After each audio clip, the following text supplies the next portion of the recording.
Hello guys, how are you all? Hope you are doing well. Welcome back to Aptitude session. Okay, ఈరోజు ఇంకా కొన్ని కొత్త models వేద్దాం మనం. Right, quickly coming to the questions. చూడండి, మన ఫస్ట్ క్వశ్చన్ నెంబర్ సిరీస్తో స్టార్ట్ అయ్యింది. Okay, solve చేద్దాం. Number series very easy question. చూడండి, ఫస్ట్ మనం ఏ నెంబర్ సిరీస్ ఇచ్చినా కానీ ఫస్ట్ ఒక నెంబర్ డిఫరెన్సెస్ ఏంటనేది మనం ఫస్ట్ ఫైండ్ అవుట్ చేయడం మంచిది. అంటే ఆర్డర్ చూడాలి, అంటే నెంబర్స్ ఎలా ఇంక్రీజ్ అవుతున్నాయి, చిన్నగా ఇంక్రీజ్ అవుతున్నాయా లేకపోతే బాగా పెద్ద నెంబర్లతో ఇంక్రీజ్ అవుతున్నాయి. అంటే మీన్ 11, 23, 47 ఉంది, కొన్నిసార్లు 23 తర్వాత 100కి వెళ్తుంది, తర్వాత 500. So that is called exponential increase. అలా ఇంక్రీజ్ అవుతుందా, నార్మల్గా ఇంక్రీజ్ అవుతుందా అనేది మనం చూసుకోవాలి ఎలా అయినా కానీ. సో ముందు మనం ఈ డిఫరెన్స్ అనేది చూసుకోవాలి. 11కి 23కి డిఫరెన్స్ ఎంత, 12 అంతే కదా. నెక్స్ట్ 23కి 47కి ఎంత, 24 డిఫరెన్స్. 47కి 83కి ఎంత, 36 డిఫరెన్స్. 83కి 131కి డిఫరెన్స్ ఎంత, 48. ఓకే, ఇప్పుడు నెక్స్ట్ నెంబర్ ఏంటో మనం కనుక్కోవాలి. ఇప్పుడు ఈ డిఫరెన్స్ అబ్జర్వ్ చేయండి, 12, 24, 36, 48. మీకు ఏం గుర్తొస్తుంది? It's 12 table. 12 1 12, 12 2 24, 12 3 36, రైట్. సో అంటే ఇది 12 4 48. Next number 12 5 60. సో ఆబ్వియస్లీ ఖచ్చితంగా ఇక్కడ డిఫరెన్స్ అనేది 60 ఉండాలి. Okay, 60 difference. సో 60ని మనం 131కి యాడ్ చేయాలి. 60 131, 60 ప్లస్ 131 ఎంత, 191. Option D is correct answer. Okay, right. Coming to the next question. A series of books was published. Okay చూడండి, అర్థమెటిక్ ప్రోగ్రెషన్ యూస్ చేసి మనం ఈ క్వశ్చన్ సాల్వ్ చేయొచ్చు. రైట్, సిరీస్ బుక్ సిరీస్ ఉంది, అవి పబ్లిష్డ్ ఎట్ 7 year ఇంటర్వెల్స్. అంటే 7 years intervals, అంటే mean 7 yearsకి ఒకసారి ఈ సిరీస్ రిలీజ్ అవుద్ది. నెక్స్ట్ మళ్ళీ ఇంకొక 7 yearsకి ఒకసారి అలా. Okay, when the 7th book was published the total some of publication year was 13,524. అంటే ఇది ఇయర్స్ యొక్క సమ్ము. అంటే ఫర్ ఎగ్జాంపుల్ నేను చెప్తాను చూడండి, అంటే ఒక 1900లో ఫస్ట్ బుక్ రిలీజ్ చేశారు అనుకుందాం. తర్వాత ఇదేంటిది 7 year ఇంటర్వెల్స్ కదా, అంటే 1907లో ఇంకొక బుక్, 1914లో ఇంకొక బుక్, అలా అనమాట. అలా మొత్తం ఈ ఇయర్స్ అంతా యాడ్ చేసుకుంటే ఇయర్స్ సమ్ ఇక్కడ ఇచ్చారు 13,524. Okay okay, then first book was published in. First book ఎప్పుడు పబ్లిష్ చేశారో మనల్ని అడుగుతున్నారు. ఓకే, తెలియదు కాబట్టి మనం దాన్ని ఎన్ అని తీసుకుందాం. అంటే ఇది ఇయర్, ఫస్ట్ ఇయర్ ఎన్ అని తీసుకుందాం. ఈ ఇయర్లో ఆ బుక్ పబ్లిష్ చేశారు అనుకుందాం. ఓకే, నెక్స్ట్ ఎప్పుడు పబ్లిష్ చేస్తారు, n+7. ఎందుకు, 7 year ఇంటర్వల్స్ కదా, 7 years తర్వాత. Next n+14. Okay, next n+21 అలా. Okay, this is our progression. Okay, ఇప్పుడు మనకి సమ్ ఇచ్చారు కదా. ఓకే, ఇవి టర్మ్స్. ఈ టర్మ్స్ అన్నింటినీ సమ్ చేయాలంటే అర్థమెటిక్ ప్రోగ్రెషన్లో మనకి ఫార్ములా ఉంది. ఆల్రెడీ ఇంతకు ముందు మీకు చెప్పాను కూడా. సమ్ ఫార్ములా ఏంటంటే Sn = n/2 × 2a + n-1 × d. Got it. Okay, some ఎంత ఇచ్చారు చూడండి, 13,524 ఇచ్చారు సమ్. ఎన్ అంటే ఏంటి, నంబర్ ఆఫ్ టర్మ్స్, రైట్. ఎన్ని it's when the 7th book was published. అంటే అప్పటిదాకా 6 books పబ్లిష్ చేశారు, 7th book కూడా పబ్లిష్ చేశారు, అంటే 7 books అనమాట. సో ఎన్ వాల్యూ ఎంత, 7 మనకి ఇచ్చారు. 7 books అని 7/2 × 2 × a. ఫస్ట్ టైం అంతా, ఏ మీన్స్ ఫస్ట్ టర్మ్ అనమాట. ఫస్ట్ టర్మ్ అంటే ఎన్, మనకు కనుక్కోవాల్సింది అది కదా. సో 2n + n అంటే ఎన్ని బుక్స్ పబ్లిష్ అయినాయి అంటే 7 - 1 6. 6 ఇంటూ కామన్ డిఫరెన్స్ ఎంత, డిఫరెన్స్ 7 కదా, 6 7s 42. Okay, right. మీరు ఇది సింప్లిఫై చేశారనుకోండి, మీకు n 1911 వస్తుంది. Okay, that's it. So 1911 is the answer. Got it. Okay, next question చూడండి. Okay, this is also question based on some series like. Okay చూడండి, Crusoe hatched from a mysterious egg discovered by Angus. అంటే egg, Crusoe means, first Crusoe అంటే meaning ఏంటో చూద్దాం. Crusoe అంటే hatched from mysterious egg, అంటే egg నుంచి, ఒక గుడ్డు నుంచి హ్యాచింగ్ జరుగుతుంది కదా, హ్యాచింగ్ జరిగే ఆ స్టేజ్ని క్రూసో అంటారు. ఓకే, అంటే పిల్ల, ఒక కోడి నుంచి ఒక పిల్ల బయటికి రావడం కానీ, రైట్, ఇలా దాన్ని. Discovered by Angus was growing at a fast pace. Okay, అంటే యాంగస్ అనే ఒక వ్యక్తి ఉన్నాడు, అతను డిస్కవర్ చేశాడు. అంటే అతను చూశాడనమాట, ఎగ్ అనేది చాలా ఫాస్ట్గా గ్రో అవుతుంది. ఎగ్ లోపల ఉన్న అది హ్యాచింగ్ చేస్తారు కదా అది. Okay, had move it from home to the lake. Given that weights of Crusoe in its first weeks of birth. Okay, అంటే స్టార్టింగ్ వీక్స్లో ఆ క్రూస్ యొక్క వెయిట్స్ ఇచ్చారు. అంటే ఫస్ట్ వీక్లో 5 kgs, నెక్స్ట్ వీక్లో 15 kgs, నెక్స్ట్ వీక్లో 30 kgs, 135 kg, రైట్, ఇలా ఇచ్చారు. అయితే find the odd weight out. దీంట్లో ఒక ఆడ్ వెయిట్ ఉంది. అంటే క్రూసో ఎలా గ్రో అవుతుందో అలా గ్రో అవ్వకుండా మధ్యలో కొంచెం ఒక మిస్టేక్ ఉంది. ఆ మిస్టేక్ ఏంటో మనం ఫైండ్ అవుట్ చేయాలి, ఆడ్ వెయిట్. ఓకే, చూడండి, ఈ వెయిట్స్ మీద మనం కాన్సన్ట్రేట్ చేయాలి. 5, 15, 30, 135, అంతే కదా. ఓకే, చూడండి, ఇప్పుడు 5 చూద్దాం. 5 నెక్స్ట్ 15, అంటే చూడండి ఎలా వచ్చింది, 5 3s 15. ఓకే, నెక్స్ట్ 30 అంటే రైట్, 5 3s 15. నెక్స్ట్ ఏం రావాలంటే 15 3s 45 రావాలి. ఓకే, ఎందుకంటే చూడండి నేను చెప్తాను. 30, సారీ, నెక్స్ట్ చూడండి, 5 15 30 తర్వాత 135. 5 15 30 135 405 1215. Okay, next 3645. ఓకే, ఫస్ట్ మనం 15 5 into 3 రాయొచ్చు కదా, 5 3s 15 అలా ఉంచండి. నెక్స్ట్ 135 అంటే 45 into 3 రాయొచ్చా లేదా, 45 into 3 అంటే 15 3 అని 3 వచ్చేటట్టు నేను రాస్తున్నాను. Okay, 45 into 3 135. సో 135 into 3 405 అవుతుంది. ఓకే, సో 405 into 3 1215 అవుతుంది. ఓకే, నెక్స్ట్ 1215 into 3 3645 అవుతుంది. అంటే ఇక్కడ అన్నీ కరెక్ట్గానే ఉన్నాయి, బట్ ఒకే ఒకటి తప్పు ఉంది, 30. ఓకే, అంటే మనం ఈ సిరీస్ ప్రకారం చూసుకుంటే మనకి వచ్చిన ప్రీవియస్ నెంబర్ని 3తో మల్టిప్లై చేసుకుంటే వెళ్తే ఆ రేంజ్లో ఈ క్రూసో అనేది ఓకే గ్రో అయింది. బట్ ఇక్కడ 30 ఉంది. యాక్చువల్లీ ఇక్కడ ఏముండాలి, 45 ఉండాలి. ఓకే, సో ఇది ఆడ్ వన్ అవుట్. సో మన answer 30. Got it. Okay, next question చూడండి. A tree of height 36 centimeters is one edge of a road. Okay, question based on అంటే మనం పైథాగరస్ థియరమ్ యూస్ చేసి solve చేయొచ్చు. చూడండి, ఒక tree ఉంది, హైట్ 36 centimeters. చూడండి, ట్రీ 36 centimeters ట్రీ ఇది. Okay, height. అది ఏం జరిగిందంటే it fell in such a way that top of the tree touches the other edge of the road. అంటే ఈ ట్రీలో కొంచెం విరిగిపోయి, ఓకే, ఫర్ ఎగ్జాంపుల్ అది ఇక్కడికి విరిగిపోయింది అనుకుందాం, విరిగిపోయి దీని యొక్క టాప్ ఉంది చూసారా, ఆ టాప్ ఇక్కడ నుంచి అలా గ్రౌండ్ని తాకింది. ఓకే, అయితే బ్రెడ్త్ ఆఫ్ ద రోడ్, ఈ బ్రెడ్త్ ఆఫ్ ద రోడ్ ఇచ్చారు అంతా 12 meter. Then what is the height at which tree broke. అంటే ఎక్కడ ఏ హైట్ దగ్గర ట్రీ అనేది విరిగిపోయిందో మనం చెప్పాలి ఇప్పుడు. ఓకే, సో మొత్తం ట్రీ హైట్ అంతా 36 meters, మొత్తం ట్రీ హైట్. ఓకే, ఓకే, ఇదంతా ఇది మనకు తెలియదు కదా, ఈ హైట్ అంతా ఎక్స్ అనుకుందాం. ఓకే, అప్పుడు ఇదేమవుతుంది, 36 - x అవుతుంది. ఓకే, ఓకే, ఏదైనా కానీ ఓకే, ఇది ఎక్స్ అని, ఫర్ ఎగ్జాంపుల్ ఇది ఎక్స్ అని తీసుకుంటే ఇది 36 - x అవుతుంది. ఓకే, అంటే ఈ హైట్ ఏంటి, ఈ హైటే కదా ఎక్కడ పడింది. ఓకే, అంటే ఇది 36 - x అవుతుంది. ఓకే, మరి ఎలానే తీసుకోవచ్చు, ఎగ్జాంప్షన్ మన ఇష్టం. ఓకే, ఇప్పుడు నేనేం తీసుకుంటున్నానంటే ఇది ఎక్స్ అని తీసుకుంటున్నాను, ఈ పార్ట్ ఎక్స్ అని తీసుకుంటున్నాను నేను, అంటే ఇది 36 - x అవుతుంది, అంతే కదా. సో ఈ పార్ట్ కదా ఇక్కడ పడింది ఎలా. ఓకే, సో ఇది చూస్తే right angle triangle. So Pythagoras theorem apply చేస్తే 36 - x hypotenuse square equal to side square 12 square plus side square x square. Got it. Okay, a minus b whole square expand చేసాం అనుకోండి, 36 square 1296 minus 2 into 36 72x plus x square equal to 12 square plus x square. Got it. రెండు cancel అవుతాయి, 144. So 72x equal to 1296 minus 144 చేసి మీరు simplify చేయండి, you'll get x equal to 16 వస్తుంది. Okay, x or answer is 16. Got it. Okay, next question చూడండి. 17 into 18 meter rectangle ground is surrounded by 1.5 meter width path. Okay, depth of path is 12 centimeter.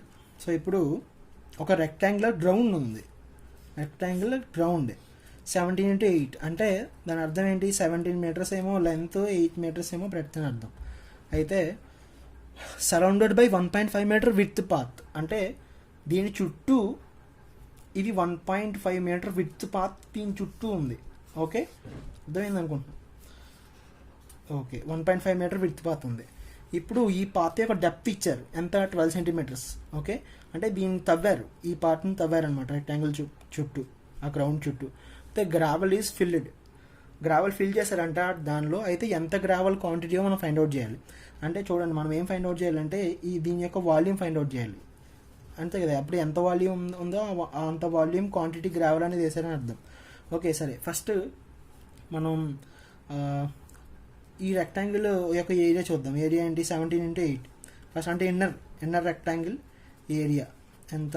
17 metre × 8. Okay, అంటే ఎంత? 8 7 56, 136 metre square. Okay అయిపోయింది. ఇప్పుడు outer rectangle చూసుకుంటే మీకు ఇక్కడ ఎంత add అవుతుంది? 1.5 1.5, అటు 1.5 ఇటు 1.5 యాడ్ అవుతుంది కదా, అంటే 3.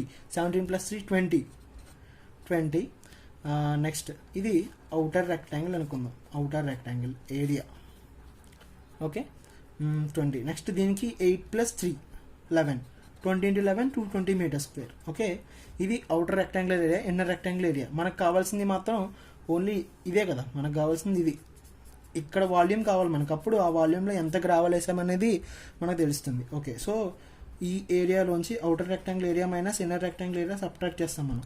220 - 136. ఓకే, మనకు ఒక వాల్యూ వచ్చింది కదా, ఇది ఏరియా. ఇప్పుడు మనం ఏం చెప్పాను? నేను వాల్యూమ్ ఫైండ్ అవుట్ చేయాలని చెప్పాను. ఇక్కడ వచ్చిన ఏరియాతో area into volume is equal to area into length over height. Length అని అనొచ్చు, హైట్ అనొచ్చు, ఆర్ డెప్త్ అనొచ్చు. సరే, లెంత్ కాదు, హైట్ ఆర్ డెప్త్. ఓకే, ఇక్కడ లోపలికి ఉంది కాబట్టి మనం డెప్త్ అని తీసుకుంటాం.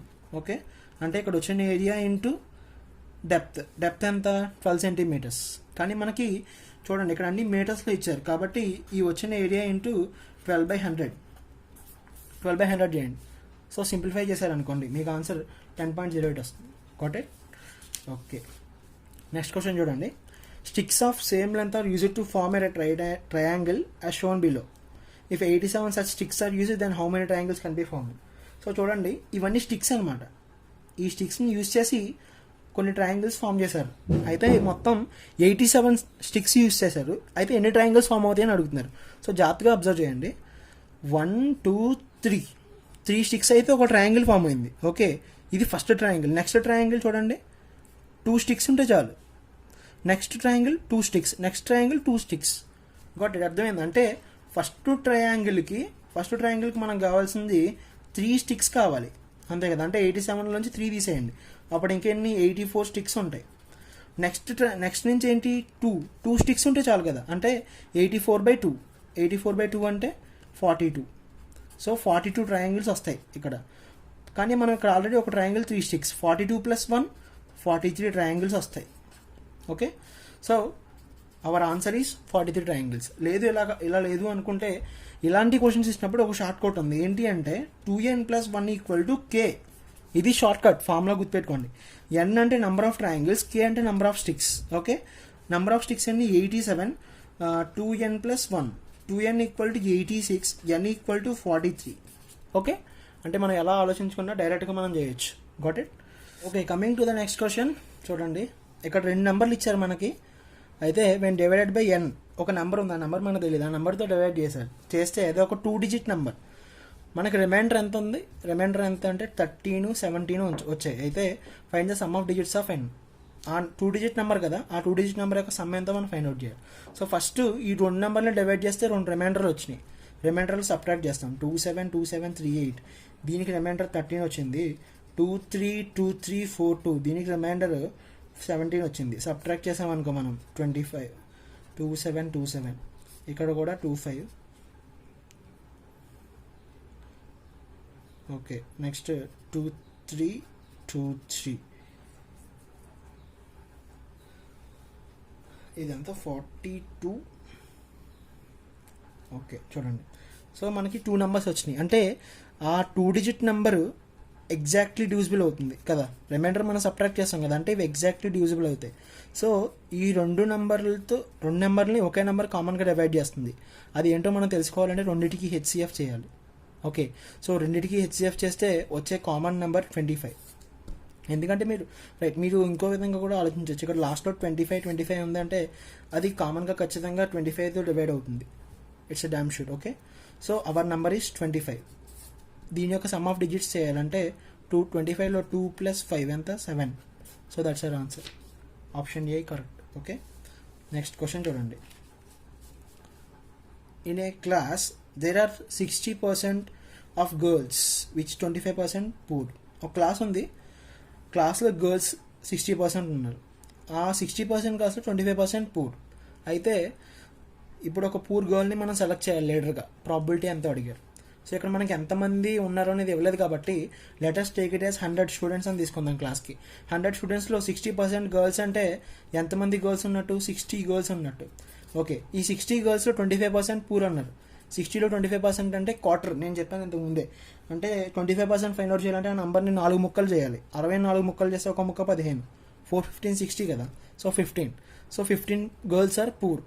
15 గర్ల్స్ కదా, సో 15 పూర్ గర్ల్స్. అయితే what is the probability that poor girl is selected is a leader? మొత్తం స్టూడెంట్స్ ఎంతమంది? 100 పీపుల్ కదా, మొత్తం స్టూడెంట్స్ 100 పీపుల్. ఇప్పుడు మనకి ఎంతమంది వచ్చారు? 15 పూర్ గర్ల్స్ వచ్చారు. 15 పూర్ గర్ల్స్ వచ్చారు కదా, అంటే 15/100. That is our probability. Forward outcomes by total number of outcomes అంటే అదంతా 15% is our answer. Got it? Okay, next question చూడండి. A and B are running around a circular track of length 120 meters with speeds 12 and 6. Okay, ఒకే డైరెక్షన్లో వెళ్తున్నారు. When will they meet for the first time? Okay, ఇద్దరు ఉన్నారు, వాళ్ళు 120 meters circular ట్రాక్లో పరిగెడుతున్నారు. ఒకరేమో ఏ అనే వ్యక్తి 12 meter/second, బి అనే వ్యక్తి 6 meter/second. సేమ్ డైరెక్షన్లో వెళ్తున్నారు. ఇప్పుడు వాళ్ళు ఎప్పుడు కలుసుకుంటారు అంటే ఏ టైంకి కలుసుకుంటారో మనం ఫైండ్ అవుట్ చేయాలి, మనం తెలుసుకోవాలి. ఓకే, మనం ఏం చేయాలంటే ఇప్పుడు వీళ్ళిద్దరి యొక్క రిలేటివ్ స్పీడ్ తీసుకోవాలి. ఇప్పుడు time is equal to, so normally speed is equal to distance by time. Time is equal to distance by speed, అంతే కదా. మన దగ్గర డిస్టెన్స్ ఉంది, స్పీడ్స్ కూడా ఉంది, బట్ ఇద్దరు స్పీడ్స్ ఉన్నాయి కాబట్టి మనం రిలేటివ్ స్పీడ్స్ తీసుకోవాలి. And in the same direction ఉన్నారు, సేమ్ డైరెక్షన్ కాబట్టి రెండింటిని మనం సబ్ట్రాక్ట్ చేయాలి, గుర్తుపెట్టుకోండి.